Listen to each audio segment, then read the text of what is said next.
ಈ ಪ್ರಶಸ್ತಿಯಲ್ಲಿ ನಾನು ತಗೊಂಡಿರೋದು ನಾನು ಅಂತ ಅಂದ್ಕೋಬೇಡಿ, ನನ್ನ ಶ್ರಮ, ಆಮೇಲೆ ಆ ಭಗವಂತ ಕೊಟ್ಟದ ಭಿಕ್ಷೆ.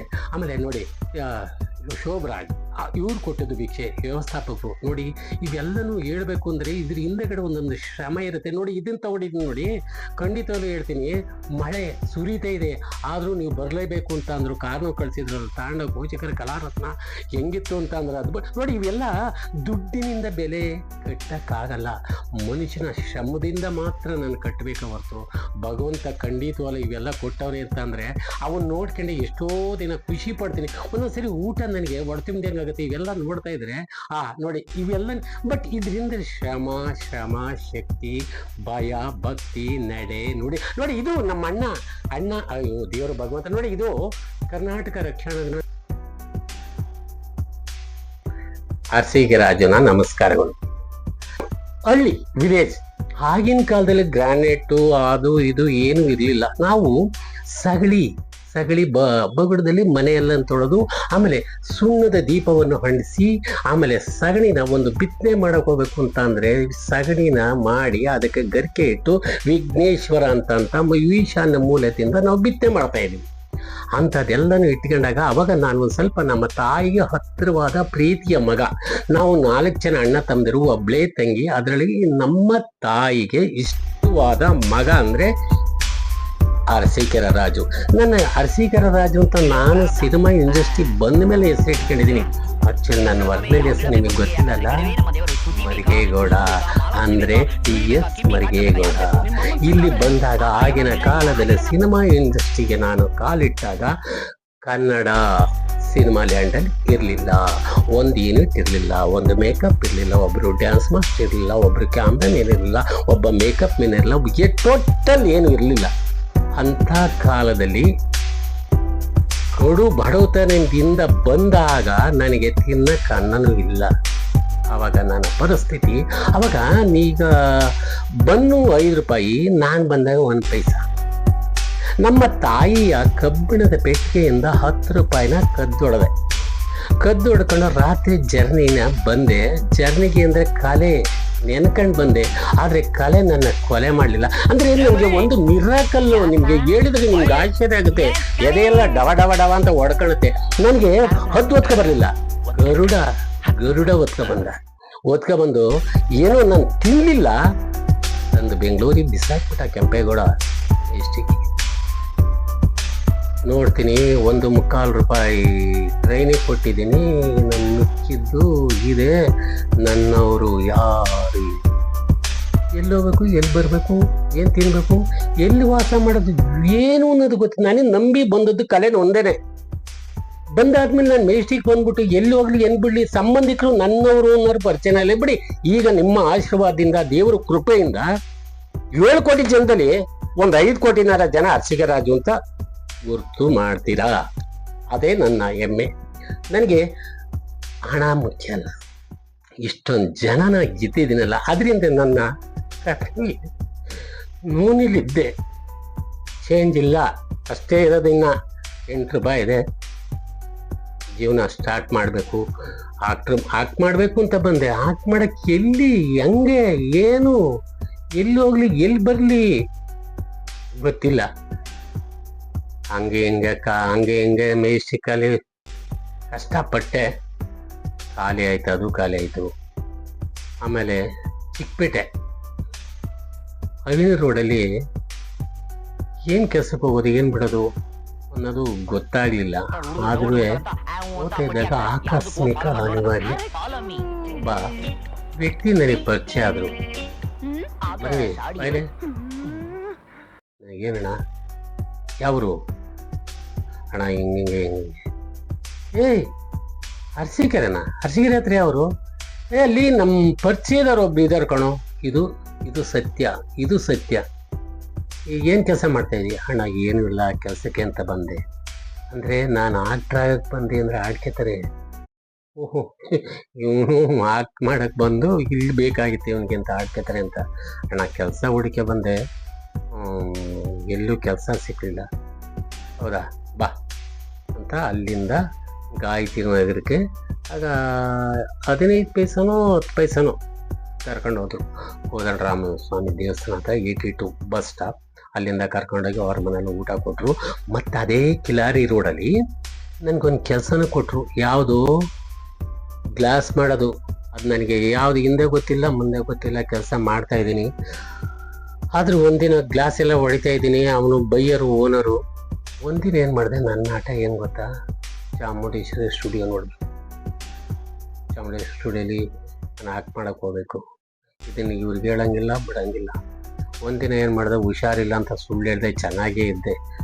ಆಮೇಲೆ ಅಲ್ಲಿಂದ ಏನು ಮಾಡಿದೆ, ಮೆಜೆಸ್ಟಿಕ್ಕಿಂದ ಗುರುರಾಜು ಕಲ್ಯಾಣ ಮಂಟಪದಿಂದ ಕನ್ನಿಂಗರಾಮ ರೋಡ್ಗೆ ಹೋಗಿ ಚಾಮುಂಡೇಶ್ವರಿ ಸ್ಟುಡಿಯೋನ ಹುಡುಕೆ ಸಿಕ್ತು. ಅಲ್ಲಿ ವಾಚ್ಮೆನು ತಮಿಳ್ನಾರೇ. ಆಮೇಲೆ ನಾನೇ ಮಾಡಿದೆ, ಇದೇ ಚಾಮುಂಡೇಶ್ವರಿ ಸ್ಟುಡಿಯೋ ಅಂದ್ರೆ ಅವಾಗ ಅದ್ಭುತವಾಗಿತ್ತು ಬಿಡಿ. ಕುಪ್ಪಸ್ವಾಮಿರು ಆಗಿನ ಓನರು ಕುಪ್ಪಸ್ವಾಮಿ ಅಂತ ಇದ್ರು. ಹೋದೆ, ಸರ್ ಇಲ್ಲಿ ನನಗೆ ಕೆಲಸ ಬೇಕು ಅಂತಂದೆ. ಅವರು ಈಗ ತಮಿಳು ನನಗೆ ಗೊತ್ತಾಗುತ್ತೆ, ತೆಲುಗು ಗೊತ್ತಾಗುತ್ತೆ, ಆದರೆ ಅವಾಗ ನನಗೆ ತಮಿಳು ಬರಲ್ಲ, ಅವ್ರಿಗೆ ಕನ್ನಡ ಬರಲ್ಲ. ಸರಿ ಅಂತ ಏನಾಯಿತು, ಎನ್ನ ಅಂತ ಅಂದರು. ಸರ್ ನನಗೆ ಒಂದು ಕೆಲಸ ಬೇಕು ಸರ್, ಯಾಕೆಂದರೆ ಒಳಗಡೆ ಎಂಟ್ರಿ ಆದರೆ ಆ್ಯಕ್ಟಿಂಗ್ ಕಲಿಬೇಕಲ್ಲ ಅನ್ನೋ ಒಂದು ಆಸೆಯಿಂದ. ಅವನೇ ಮಾಡ್ದ, ಅದು ಗೊತ್ತಾ ತೆರೆಯೋದು ಪೋಯ ಅಂತ ಅಂದ. ಅಷ್ಟೊತ್ತಿಗೆ ಒಬ್ಬ ಕನ್ನಡದನು ವಸಂತ ನಗರದಲ್ಲಿ ಮೂರ್ತಿಯವರು ಮ್ಯಾನೇಜರ್ ಬಂದರು. ಆ ಬಂದಾಗ ಏನಾಯಿತು, ಏನಪ್ಪ ಯಾವ್ರಪ್ಪ ಅಂತ ಅಂದರು. ಸರ್ ಹಿಂಗೆ ಇಲ್ಲಿ ಕೆಲಸ ಬೇಕು. ಏನು ಕೆಲಸ ಮಾಡ್ತೀಯ? ಸರ್ ಏನು ಕೆಲಸ ಕೊಟ್ಟರು ಮಾಡ್ತೀನಿ. ಹೌದಾ ಮಾಡ್ತೀಯ ಅಂತ ಕೊನೆಗೆ ಏನು ಮಾಡು, ಒಂದು ಕೆಲಸ ಮಾಡು, ನಾಳೆ 8 ಗಂಟೆಗೆ ಸೈರನ್ ಕೂಗುತ್ತೆ.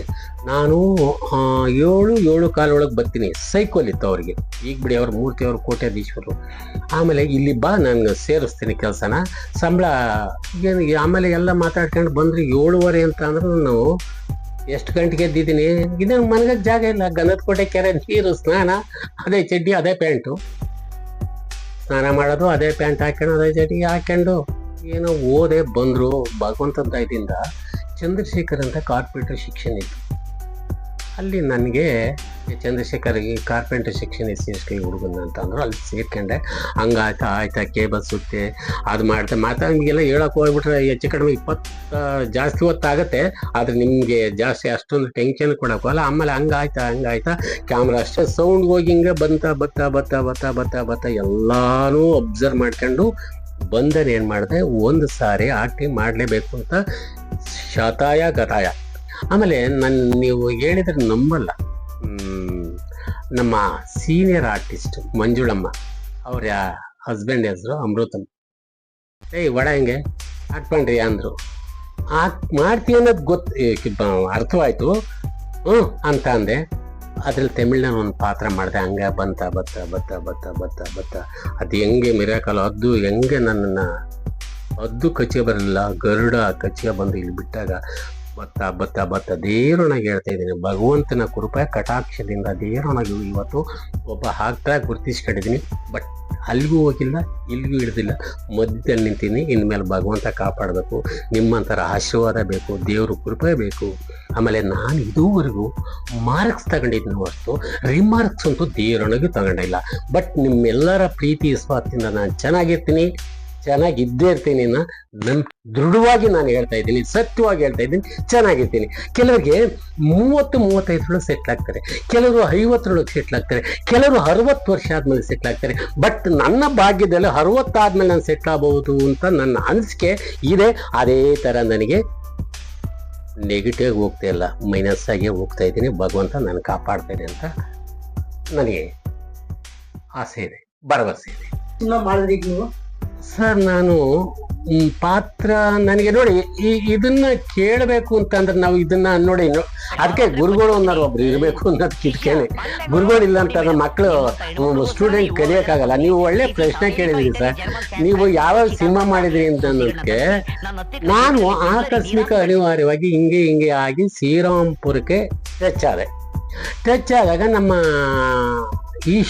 ಈಶ್ವರ್ ಅಂತಂದ್ರೆ ನಿಮ್ಗೆ ಯಾರಿಗೂ ಗೊತ್ತಿಲ್ಲಲ್ಲ, ನಿಮಗೆ ಗೊತ್ತು ಮಾಡ್ಕೊಡ್ತೇನೆ ನೋಡಿ. ಜಗೀಶ್ವರು ಅಲ್ಲಿ ಒಂದು ದಿನ ಆಕಸ್ಮಿಕ ಅನಿವಾರ್ಯವಾಗಿ ಇಬ್ಬರೂ ಪರಿಚಯ ಆದ್ವಿ. ಅವ್ರು ಇನ್ನೂ ಸಿನಿಮಾ ಇಂಡಸ್ಟ್ರಿ ಬಂದಿರಲಿಲ್ಲ. ಹಿಂಗೆ ಪರಿಚಯ ಆಗಿ ಕೊನೆಗೇನಾಯಿತು, ಅವರು ಸಿನಿಮಾ ಇಂಡಸ್ಟ್ರಿಯಲ್ಲಿ ಆಕ್ಟ್ ಮಾಡಬೇಕು ಅನ್ನೋ ಸೇಮ್. ಅವರು ಬೆಂಗಳೂರಲ್ಲಿ ಟ್ರೈ ಮಾಡ್ತಾ ಇದ್ದು, ನಾನು ಅಲ್ಲಿಂದ ಟ್ರೈ ಮಾಡಿದ್ದೀನಿ. ನಾನು ಅರಸೀಕೆರೆಯಿಂದ ಬಂದು ಟ್ರೈ ಮಾಡ್ತಾ ಇದ್ದೀನಿ, ಇವ್ರು ಬೆಂಗಳೂರಲ್ಲಿ ಇಟ್ಕೊಂಡು ಟ್ರೈ ಮಾಡ್ತಾವ್ರೆ. ಆಕಸ್ಮಿಕವಾಗಿ ಪರಿಚಯ ಆಗಿ ಕೊನೆಗೆ ಏನಾಯ್ತು, ಅವ್ರದ್ದೇ ಒಂದು ಹಳೆ ಮನೆ ಇತ್ತು, ಈಗ ಜಗ್ಗೇಶ್ವರ್ ಪಾಲಿಗೆ ಬಂದಿದೆ. ಆ ಮನೇಲಿ 15 ರೂಪಾಯಿಗೆ ಬಾಡಿಗೆಗೆ ಒಂದು ರೂಮ್ ಕೊಟ್ರು. ಆವಾಗ ನಾನೇನ್ ಮಾಡಿದೆ, ಲೈಟ್ ಮೆನ್ ಕೆಲ್ಸಕ್ಕೆ ಸೇರ್ಕೊಂಡೆ. ಅದು ಸಹ ಮಾಡ್ತಾ ಮಾಡ್ತಾ ಮಾಡ್ತಾ ಆರ್ಟ್ ಮಾಡ್ತಾ ಮಾಡ್ತಾ ಮಾಡ್ತಾ ಎಲ್ಲರೂ ಮಾಡ್ತಾ, ಆಮೇಲೆ ಶ್ರಮ ಇಲ್ದಲೆ ಬೆವನಿ ಸುರಿಸ್ತಲ್ಲಿ ಯಾವುದು ಫಲ ಸಿಗಲ್ಲ. ಇದು ಸತ್ಯ ಸತ್ಯ ಸತ್ಯ. ಬೆವರು ಸುರಿಸಿ, ಕಷ್ಟಪಡಿ, ಮೋಸ ಮಾಡಬೇಡಿ, ಹನ್ನೆ ಹೇಳಬೇಡಿ, ಸುಳ್ಳು ಹೇಳಬೇಡಿ, ಶ್ರಮದಿಂದ ಕಷ್ಟ ಆದ್ರೂ ಸತ್ಯ ಹೇಳಿ ಸತ್ಯ ಹೇಳಿ ಸತ್ಯ ಹೇಳಿ ಅನುಭವದಲ್ಲಾಗಿತ್ತು. ಕಷ್ಟ ಬಂದು ಸತ್ಯ ಸತ್ಯ ಸತ್ಯವಾಗಿ ಇದು ನನ್ನ ಅನಿಸಿಕೆ. ಚೆನ್ನಾಗಿ ಆಕ್ಟ್ ಮಾಡಿದೆ ಸರ್. ಈಗ ನೋಡಿ, ಇದೊಂದು ನನಗೆ ಒಂದು ಸ್ವಲ್ಪ ಕಷ್ಟಕರವಾಗಿದ್ದು. ಯಾವ ಸಿನಿಮಾ ಇಷ್ಟ ಆಯಿತು, ಯಾವ್ದು ನಿಮಗೆ ಖುಷಿ ತಂತು ಅನ್ನೋ ಕಲಾವಿದನಿಗೆ ಎಷ್ಟೇ ಆಕ್ಟ್ ಮಾಡಿದ್ರು ತೃಪ್ತಿ ಸಿಗಲ್ಲ. ಆಮೇಲೆ ನಮ್ಮ ಕ್ಯಾಮ್ರಾಮನ್ ಸಾರ್ಗಳು ಇದ್ದಾರೆ, ಅವ್ರು ಎಷ್ಟೇ ಸೆಟ್ ಪ್ರಾಪರ್ಟಿ ಕೊಡಿ ಸರ್, ಇನ್ನು ಆಮೇಲೆ ಎಷ್ಟೇ ಲೈಟಿಂಗ್ ಮಾಡಲಿ ಸರ್, ಒಂದು ಬೇಬಿ ಒಂಚೂರು ಸರ್, ಅವ್ರಿಗೂ ತೃಪ್ತಿ ಇರೋದು ಸರ್. ಅವ್ರು ನಾನು ಇನ್ನೂ ಮಾಡ್ಬೇಕಾಯ್ತು, ಇನ್ನೂ ವರ್ಕ್ಬೇಕು, ಇದು ನೆಗೆಟಿವ್. ಆಮೇಲೆ ಇನ್ನೊಂದು, ಎಷ್ಟು ನೀವು 70 kb ಲೈಟ್ ಕೊಡಿ, ಅವರು ಇನ್ನೊಂದು 5 kb ಲೈಟ್ ಬೇಕಾಗಿದೆ. ಯಾಕಂದ್ರೆ ಕ್ವಾಲಿಟಿ ಕ್ವಾಂಟಿಟಿ. ಆವಾಗ ಸರ್ ನಿಮ್ಗೆ ಉದಾಹರಣೆ ಕೊಡ್ತೀನಿ, ನನಗೆ ಚೂರು ಅಲ್ಪ ಸ್ವಲ್ಪ ಎಕ್ಸ್ಪೀರಿಯನ್ಸ್ ಇದೆ. ಅವಾಗ ಝೂಮ್ ಲೆನ್ಸ್ ಹಾಕೊಂಡು ಇಂಡೋರ್ ಅಲ್ಲಿ ಅಪ್ರೇಚರ್ನ 8-10 ಲೆವೆಲ್ ಅಪ್ರೇಚರ್ ಕಟ್ ಮಾಡೋರು ಸರ್. ಇವಾಗ ಏನಿದೆ ಗೊತ್ತಾ ಸರ್, ಈಗಿಂದ ಪಾಪ ನಾನು ಅವ್ರನ್ನ ಹೇಳಕ್ಕಲ್ಲ, ಸಮಯಕ್ಕೆ ತಕ್ಕನಾಗ ನಡೆಯಬೇಕು, ಕಾಲ ತಕ್ಕನಾಗೆ ಕುಣಿಲೇಬೇಕು, ಫುಲ್ ಓಪನ್ ಮಾಡಿಬಿಡ್ತಾರೆ ಸರ್. ಆಗಿನ ಕಾಲದ ನೆಗೆಟಿವ್ ಇದೆಯಲ್ಲ ಸರ್, ಆ ನೆಗೆಟಿವ್ನ ಸರ್ ಇವಾಗ ನೋಡಿ ಸರ್, ಫಸ್ಟ್ ಕಾಪಿ ಸರ್. ಈಗ ಫಸ್ಟ್ ಕಾಪಿ ಅಂತ ಈಗ ತೆಗಿತಾರಲ್ಲ, ಆಗಿಂದ ಒಂದು 60-40 ವರ್ಷದ ಸಿನಿಮಾ ತೆಗಿರಿ ಸರ್. ಇವತ್ತು ಹೆಂಗ ಅಲ್ವಾ ಅಳಿಸಿರಲ್ಲ ಸರ್, ಅಂತ ನೆಗೆಟಿವ್, ಅಂಥ ಕ್ಯಾಮ್ರಾಮನ್ಗಳು. ಬಟ್ ಈಗ ಏನು ಮಾಡೋಕ್ಕಲ್ಲ. ಈಗ ನೋಡಿ, ಆಗಿನ ಕಾಲ ಯಾರ ಹತ್ರ ಇತ್ತು, ಮಿಚಲ್ ಕ್ಯಾಮ್ರಾ ಇತ್ತು ಸರ್. ಈಗ ಬದಲಾಯ್ತಾ ಹೋಯ್ತು, ಬದಲಾದಂಗೆ ಜನನೂ ಬದಲಾದ್ರು.